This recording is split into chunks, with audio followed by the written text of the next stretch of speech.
I love it. I love it. I love it. Look at this. This is the greatest thing I've ever seen. Hey, I'm not surprised. Hey, what's poppin', my homies? What's good? Hope you guys are doing well, doing blessed. It's another UFC card. You know what it is. We're gonna break them down, make some predictions, try to get that money. We've got to look at the MoneyCity comments from last week. So the first comment's gonna be Rudy C. I'm doing it. Jonathan Martinez money line, Chidi TKO or points, double chance. I'm really confident in this one. Let's just hope this one bangs. Of course it does, Rudy C. It's Bang Nation, Chidi and Jaquani, let's go. That's money from Rudy C. Alright, the second comment's gonna be Evan, Ricci versus Viana over 1.5, Almeida to win at -200, put my life savings on that. So my guy Evan has the life savings ×2 now. That's money. Hooper in cyber distance, Medic round 1. Oh, it was close. That's close. That sprinkle was worth it. Alright, next comment we've got Thomas Howard, Medic under 2.5, Chidi under 2.5. That's plus 189 on the MoneyCity. And the final comment we've got James Court, Park, Almeida, Martinez. That's just standard money from James Court. You love to see that. Alright my homies, be sure to drop down your hashtag MoneyCity comments. Let's break down this card. Let's go. Alright, first matchup on this card, we've got Erin Blanchfield taking on JJ Aldrich. Now guys, I know her name's Erin Blanchfield, but I kinda want to change the name to Erin Nurmagomedov. And you see why I want to do that. You know, when this girl gets you to the mat, very strong. Even Miranda Maverick went back to her corner and was telling her corner, look, I cannot stop the takedown. This girl's very strong and she's beating me in the grappling. And that's kind of why I want to change her name to Erin Nurmagomedov. This girl is a very, very good grappler, a very good wrestler, good ground and pound, good submission attempts. Now on the flip side, you've got JJ Aldrich, who does have pretty good experience in the UFC. But even with all of that experience at the highest level, I don't see her stopping the takedown. And if you cannot stop that takedown, you're probably going to lose to Erin Nurmagomedov. You know, just kind of thinking about this matchup when it hits the mat, what's going to happen? If Erin Blanchfield is landing some ground and pound, you know, trying to force a finish on the mat, JJ Aldrich has two decisions, right? She has two options. Either you keep ground and pounding me, there's going to be a stoppage, or I have to, you know, improve my position, maybe give my backup to stop the punches for a couple of seconds. But even if the punches stop for a couple of seconds, you're going to be in a bad position given your backup to Erin Blanchfield. Essentially, guys, I think the matchup comes down to, can JJ Aldrich stop the takedown? If she can stop the takedown, you know, obviously we take away the Nurmagomedov nickname. We take that away. For me though, I don't think JJ Aldrich is going to stop the takedown, which means Erin Blanchfield is going to get a ground and pound stoppage. Or it could be a submission. I think there's going to be a finish on the mat in this fight for Erin Blanchfield. Alright guys, moving into a matchup between Andreas Michailidis taking on Rinat Fakhretdinov. I may have butchered that name. Good chance I did. Now to speak about Rinat, this guy is making his UFC debut. Looking at some of the tape on Rinat, you know, this guy's pretty decent, pretty composed. I don't know how many of you guys know about the martial art Kudo, but Rinat is a Kudo player. I personally don't know too much about this martial art. I believe it's like a Japanese hybrid of judo and karate, but like I say, I don't know too much about this art. But looking at some of the tape on Rinat, like I say, the guy's pretty composed. You look at what he done to Eric Spicely, you know, the overhand right. It really hooked him up to the Shadow City server. You know, hooked him up to the server before he even hit the mat. And Eric Spicely was even sleeping for like 2 minutes before he even woke up. So yeah guys, I would say Rinat Fakhretdinov is a pretty good sign-in to the UFC. Now speaking about Michailidis, this guy's a little bit reckless. The UFC debut against, who is it against? Modestas Bukauskas. You know, that was a bit of a weird fight, a bit of a weird ending where Michailidis kind of fell through the octagon door and the fight got stopped. Now against KB Bhullar, a lot of people picked Michailidis to win this fight, and rightfully so. He should win that fight, and he did. I kind of felt like he should have stopped KB Bhullar, but he got the win. Now guys, for some reason I took Michailidis to beat Alex Pereira. I took him to win that fight, and obviously he didn't win the fight, but if he just kept Alex Pereira on the mat, if he kept taking Alex to the mat, he probably could have, won the fight, but he got dusted. In the end, he got dusted. Round 1 was good with the grappling, but round 2 starts and it's a Shadow City server connection, you know what I'm saying? Now, my prediction on this matchup, guys, I'm going to side with the guy who I believe is more composed as a fighter, and that's going to be Rinat Fakhretdinov. I think he throws the jab with more confidence, the overhand right. It can sleep ya, whereas Michailidis is more reckless, and I don't think that's going to work at the highest level. So yeah, my prediction, the gladiator, Rinat Fakhretdinov. Alright guys, moving into a matchup, a very good matchup. Jeff Molina taking on Zhalgas Zhumagulov. I kinda like this matchup more for Jeff Molina, but still, Zhalgas Zhumagulov is a decent fighter. Now, the reason I'm gonna like the matchup more for Jeff Molina, purely because at 24 years old, fighting at, what weight is this, 125? Yeah, 24 years old at 125. That's good to go. Now, on the flip side, Zhalgas Zhumagulov is nearly 34 years old. 34 years old at 125. Completely no bueno. That's a big red flag. Now, speaking about the matchup for itself, Jeff Molina's a dog, right? You see in the UFC debut against Kwai Leng, this was a great UFC debut. Jeff Molina took some big shots, but fires them back.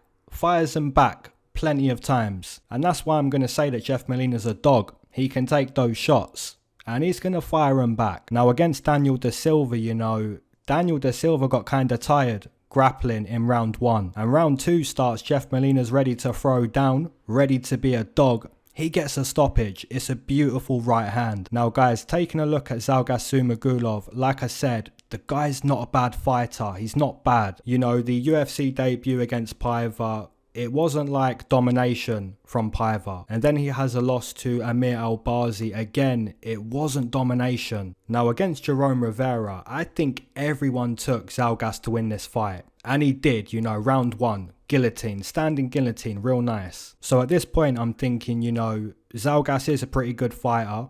He's not going to be a champion. Now, looking at what Manal Kopp done to him, I had to put some money on Manal Kopp on that night, and he gets it done round 1. I kind of think you have to put this loss down for Zhalgas as, being 34 years old, being 33 years old at 125, it's not going to go down well. At 125, you need the speed, you need the reactions. And when you're 33 years old, 34 years old, that kind of fades. So my prediction, guys, I would have to side with the guy who's more in his prime. The guy who can take your shots and deliver those shots back. I've got to take El Jefe, Jeff Molina, to at some point find a stoppage. Probably round 2, round 3. That just seems a little bit more logical to me. Zhalgas kind of slowing down. 33 years old at 125.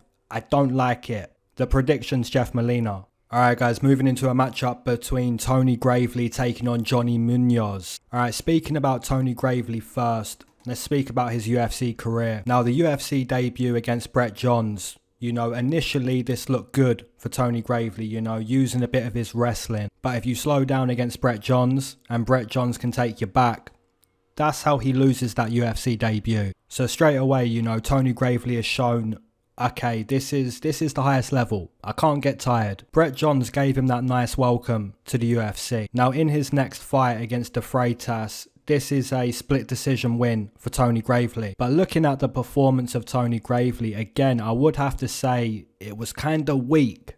Some of the takedown attempts were so lazy, and it was because he got tired. He did establish multiple takedowns, but it was from a place of desperation. He really wanted that fight on the mat. He was really tired, didn't want to strike with De Freitas, and it was kind of lackluster. Then he gets a win against Anthony Burchak, which you would have to say this was a good win, a good TKO. But at the same time, who is Anthony Burchak? Come on, who is that guy? Against Nate Maness, round 1, Tony Gravely, he hurt Nate Maness. He hurt him on the feet. And then in round 2, Nate Maness comes back, is able to hurt Tony Gravely and make a nice comeback win. You would have to say that Tony Gravely did abandon the wrestling game. He tried to strike in this matchup. And that might be because he got a win against Anthony Burchak with the hands. You kind of start to think to yourself, Can I make a living out of these hands? Can I start setting people down with the hands instead of trying to use the wrestling? And like I say, you know, round 1 against Nate Manus, he gets that moment. He sets him down with the hands.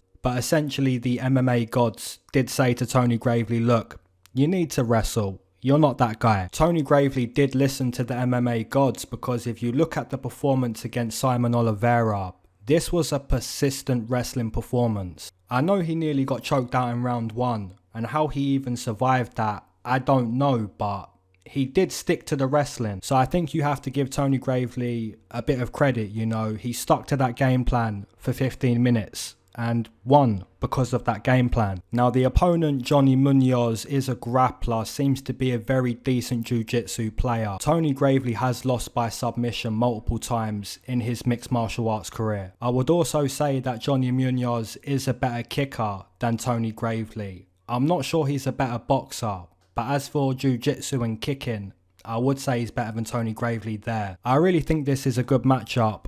I think at this point, Tony Gravely has, you know, a good amount of experience at the highest level. I think Tony Gravely is going to stick to the game plan of wrestling, and if he can avoid those submission attempts from Johnny Munoz, which I think he probably does, he's probably going to win this fight just based on, you know, being the better wrestler. It's a good matchup, guys. I'm going to side with the wrestling of Tony Gravely. I know it's kind of difficult to put the faith in Tony Gravely, because when you look at the career in the UFC that we've just spoken about, he's not exactly shined. But just making my pick based on what he done to Simon Oliveira, I think if he sticks to the wrestling, he could win this fight.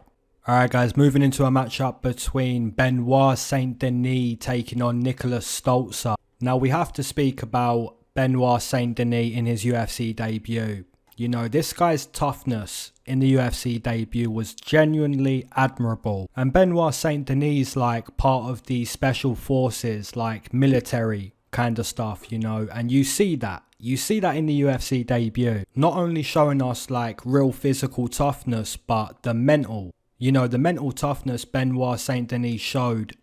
That's what these military people basically teach. When a guy kind of slows down in a fight and kind of physically checks out of the fight, you basically have to show them the door, you know, step on the gas, and then they're gonna basically quit, you know, their mental's gonna quit. But for Benoit Saint-Denis, because he has that special forces background, he's basically trained not to quit mentally. So yeah, the toughness was nice to see, but the ref's inability to do his job, it was shocking. Kind of difficult to go back and rewatch that on tape. You know, the ref has got to be stopping the fight. That's a trash can referee. Now on the flip side, we've got Niklas Stolze, who is 0-2 in the UFC. In all honesty, you know, there's not many good things to say about Niklas Stolze. He got out-grappled by Ramazan Emeev in the UFC debut. And then against Jared Gooden, you know, just completely slept.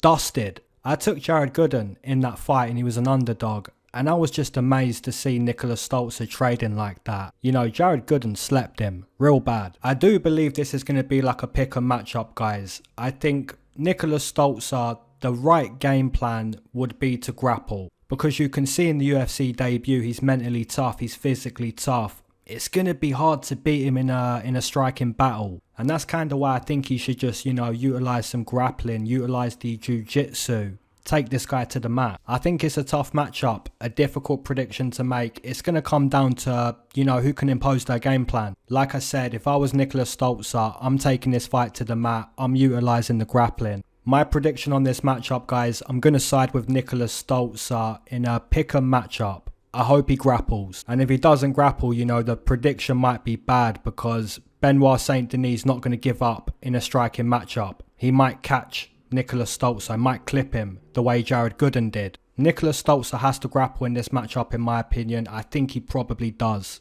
That's the prediction. Alright guys, moving into a matchup between Ode Osbourne taking on Zarrukh Adashev. Now Ode Osbourne's career in the UFC so far hasn't been great, hasn't been bad. His UFC debut against Brian Kelleher, he did get dusted in this fight. But Brian Kelleher, you know, has a lot of experience. In a way, it was a mismatch. Against Jerome Rivera, I think everyone took Ode to win this fight, right? Jerome Rivera's not that good. He did lose to Manel Kopp, but Manel Kopp, we speak about the inactivity of Molina during a fight? Well, this is kind of what it looks like when you're setting up that fight ending technique and you find it. When you don't find that fight ending technique, we speak about, you know, your low output. The output's not good. But that's what it looks like when you find it. You know, it was a well-timed knee from Molina.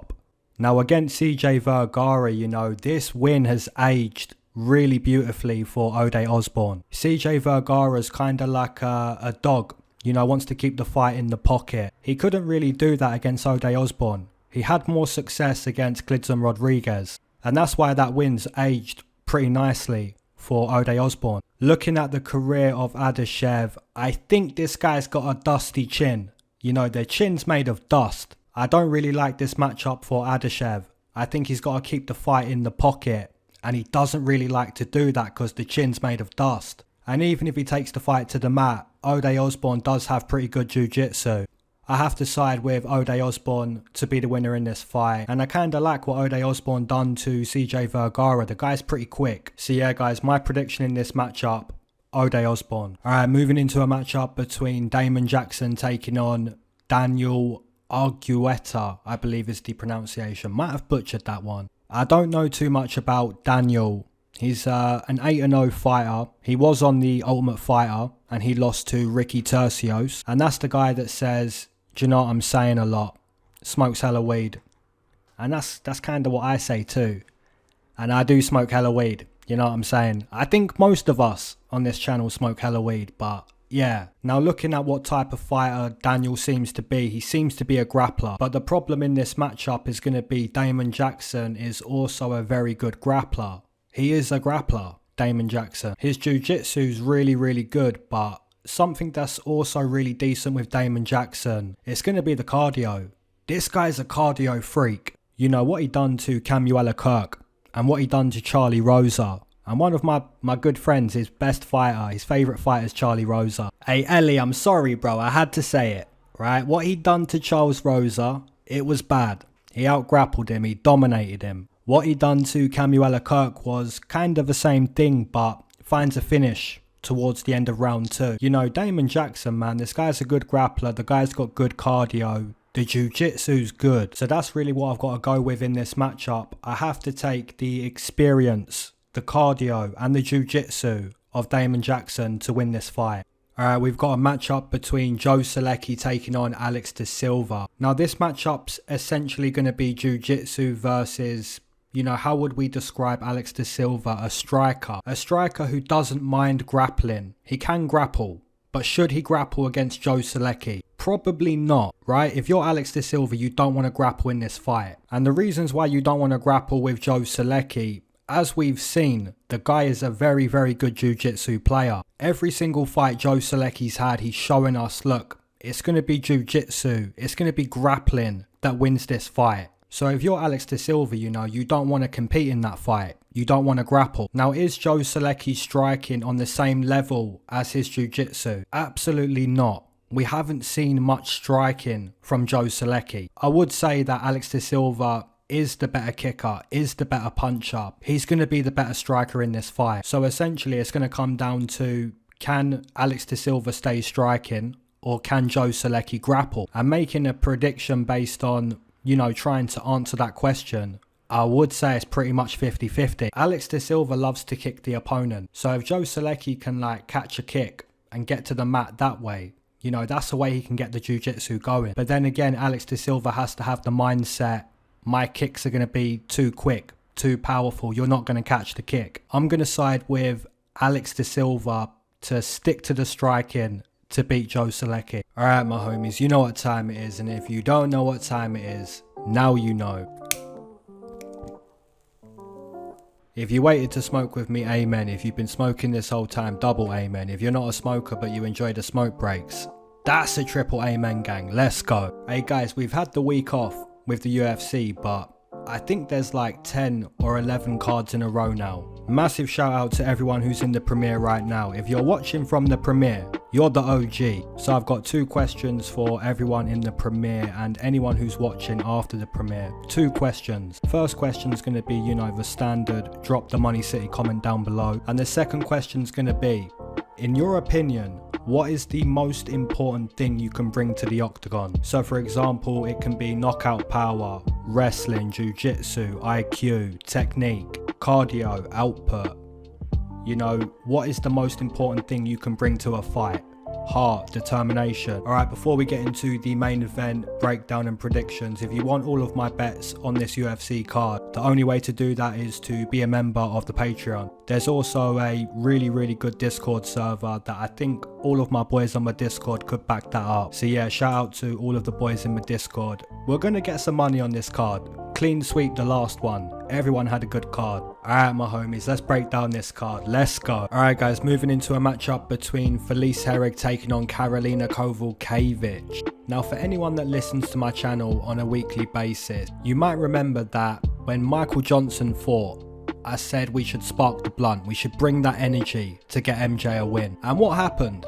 You know, not only did Michael Johnson win that fight, but he dusted the opponent. Rest in peace, Alan Patrick. Now guys, the week after, we sparked the blunt for Chase Hooper. And what happens? You know, Chase Hooper gets the win, gets a stoppage, 2-0 for sparking up for these fighters. Now when it comes to sparking up for the fighters to get that win guys, you've got to do it for a fighter that needs that energy.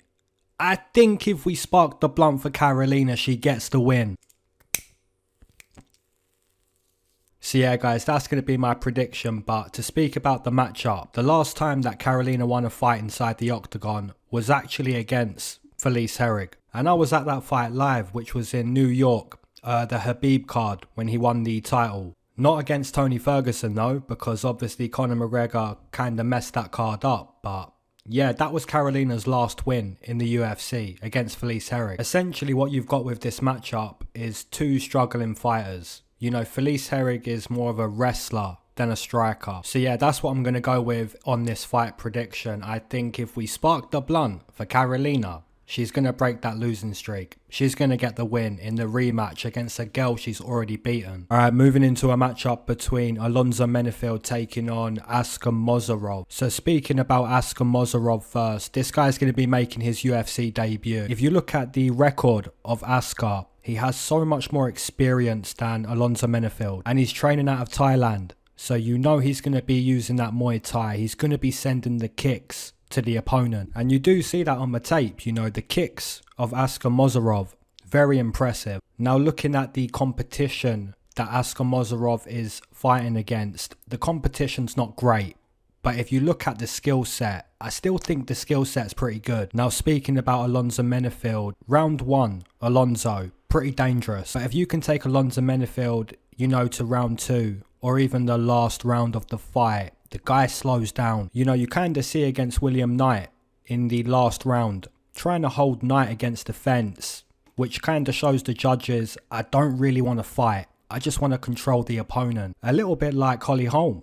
You know, Holly Holm was holding Ketlin against the fence, which does win the round, unless the opponent can break away and land some damage, which William Knight did and Ketlin Vieira did, and they both won the fight. So yeah guys, I think Alonzo Menifield round one, pretty dangerous. There's a chance he might knock out Askar Mozharov. But if we go into round two and Alonzo starts to slow down, the experience of Askar might be the difference in this fight. So yeah, I'm going to side with the newcomer, the guy who's making the UFC debut, to get this win against Alonzo Menifield. The grappling's pretty good. The kicking's pretty good. He is pretty violent. I don't really like that the chin is up in the air, so if he can tuck that chin for round one and just survive early, I like his chances in the debut against Alonzo Menifield. That's going to be my prediction. Alright guys, moving into a matchup between Poliana Botelho taking on Karine Silva. Yeah, this is going to be a pick and matchup in my opinion. When you look at the tape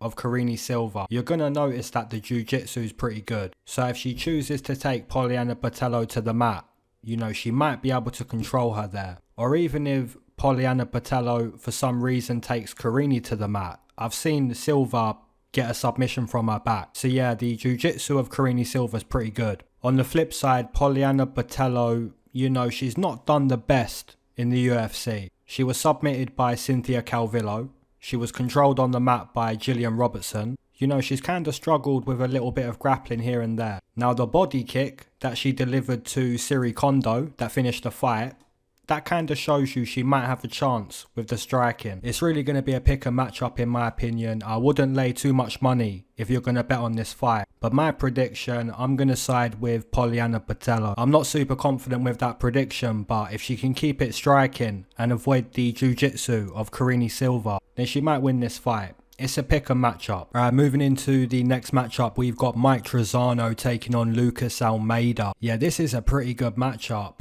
And I'm kind of surprised to see the betting line so heavy on Mike Trizano. For anyone that doesn't know who Lucas Almeida is or can't remember who Lucas Almeida is, this guy had a really good contender series fight against Daniel Zhalgas. And Daniel Zhalgas like that Mexican prospect, you know, the future of Mexican MMA. The contender series matchup was awesome. You know, Lucas Almeida searching for that KO real early in that fight. And it was a real scrap. You know, Lucas Almeida kind of got outclassed as the fight went on, but that's a real scrap. Now, the opponent, Mike Trizano, this guy's pretty decent. You know, the low kick's good, the boxing's good, it's quick, technical. This matchup kind of gives me like Joe Anderson Brito versus Andre Fili vibes, where Lucas Almeida's going to try to find that knockout in round 1, the same way Joe Anderson Brito. You know, searching for that stoppage real early. And there's a good chance he finds it, you know. If Mike Trizano tries to throw down, tries to get into that scrap,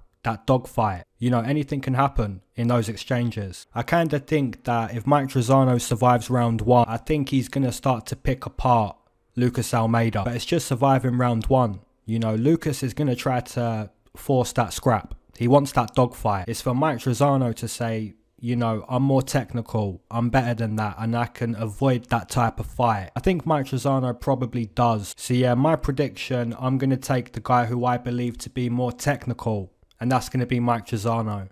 Alright guys, moving into the co-main event, we've got Dan 50k Ige taking on Movsar Evloev. This is a really good co-main event, right? Dan Ige has a lot of experience in the UFC. Main events. He's fought a lot of good competition. Edson Barboza, Bektic, Keita, Zombie, Josh Emmett, Gavin Tucker. Dan Ige's a guy we all respect. The wrestling's good, the jiu-jitsu's good. Even the way he closes distance with the punches, you know, it's really dangerous. Dan Ige's a good fighter. Could he be the first man to beat Movsar Evloev? There's a good chance, right? It's Dan Ige. The amount of times that Dan Ige's cashed as an underdog, I wouldn't be shocked. But we do have to speak about Evloev. You know, this guy's really good. This guy's a brilliant, brilliant wrestler. Not only is his wrestling really, really good, but the cardio. The cardio of Evloev, it's effective. It's a weapon. You know, Movsar is pretty well-rounded. The guy's a good kicker. He's a good wrestler. The cardio, the chain wrestling. It's a really good co-main event, and I haven't picked against Evloev yet. I'm going to stick with the Russian on this co-main event. You know, despite all the experience Dan Ige has, I do still side with the wrestling being the result in this fight. I do want to say though, the betting line is pretty crazy. To put Evloev at -400 against Ige, that's kind of crazy. That is going to be my prediction though. I think he has better wrestling than Dan Ige and better cardio. It's not to say that Dan Ige doesn't have good wrestling, doesn't have good cardio. It's not to say that. It's just to say Evloev has better. You know what I'm saying? That's my prediction. Alright my homies, main event. If you've enjoyed my full card breakdown and predictions video, be sure to subscribe. Be sure to Hamzat smash the like button. Now this main event is a very good main event. We've got Alexander Volkov taking on Jairzinho Rozenstruik. Man, it's a good main event. It's a difficult prediction to make. So speaking about Biggie Boy first, we know this guy can knock you dead, right?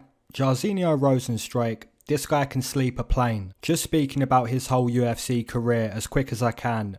What he'd done to Junior Albini in the UFC debut a few years ago, that was really nasty. The fight against Alan Crowder was a little bit, you know, it was a little bit weird to see a jab set down Crowder like that. But yeah, that was over before it even started. Now against Andrei Arlovski, you know, Arlovski's chin's kind of dusty. And that's why he likes to move a lot in the fight. But he didn't do that against Jairzinho Rozenstruik. He got TKO'd. Against Alistair Overeem, you would have to say Overeem was about to win that fight. But yeah, Shadow City real quick. Now against Francis Ngannou, this was the first time that Jairzinho Rozenstruik lost. And rightfully so. Against Junior Dos Santos, he was kind of losing that fight, but able to find the big shot, able to get the win. Then he got a match up against Gane, and Rozenstruik became Frozenstruik in that fight. That's how good Gane is. Then Rozenstruik fought Sakai, and yeah, finds the Shadow City punch. End of round 1. It was pretty nasty. Against Curtis Blades, you know, the wrestling was the result in this fight. So to sum up the career of Jairzinho Rozenstruik, you don't want to get hit by this guy. This guy can sleep you. Now on the flip side, you've got Alexander Volkov. I just want to speak about the losses of Volkov. Derek Lewis was able to get a stoppage right at the end of that fight. Even though he lost most of the fight, he finds that stoppage. So that kind of shows you already that even if Rozenstruik is losing this fight, it might just take one shot. Against Curtis Blades, you know, he lost that fight because he was wrestled. A lot of people lose to Blades via wrestling. Against Gane, you know, just outclassed. I don't think Rozenstruik's going to outclass him the way Gane did. And that's just down to movement, speed, agility. And looking at what Tom Aspinall done to Volkov recently in a main event, you know, the grappling ultimately being the result in the fight. Now, like I said, Rozenstruik's not going to outclass Volkov. He's not going to take him down like Tom Aspinall or Curtis Blades did. The only loss that Volkov has that would look similar to what I think Rozenstruik would do is Derek Lewis. You know, Rozenstruik's not going to win a 25-minute decision. He's not going to find a submission. Rozenstruik would win this fight by finding a stoppage. Even if he's losing the fight, it's just going to take one shot. So really, I think if you want to bet on Jairzinho Rozenstruik, maybe you just bet a TKO prop. On the flip side, I think if anyone's going to grapple, it might be Volkov. If anyone's going to go 25 minutes and win a decision, I think it would be Alexander Volkov. My predictions have been pretty good on Volkov. I've got his last 5, maybe more. It's really a pick and match up in my opinion. You know, if you had these guys fight 10 times, I think it'll be pretty close to 5 apiece. I'm going to side with Alexander Volkov. I think if he can just avoid that power, which is going to be difficult, it's a pick and match up. I'm going Volkov, guys. It's a difficult one. It's difficult because you know Rozenstruik at some point is going to find a big shot. And that's why this one's scary. I probably won't bet it, but then again, I probably will. Alright, my homies, be sure to drop down your Money City comments, your main event, co-main event, underdog, straight plays, all of that good stuff. Drop it in the comment section below. And as always, my homies, keep your eyes to the sky, never glued to your shoes. Mac Miller. Alright, peace.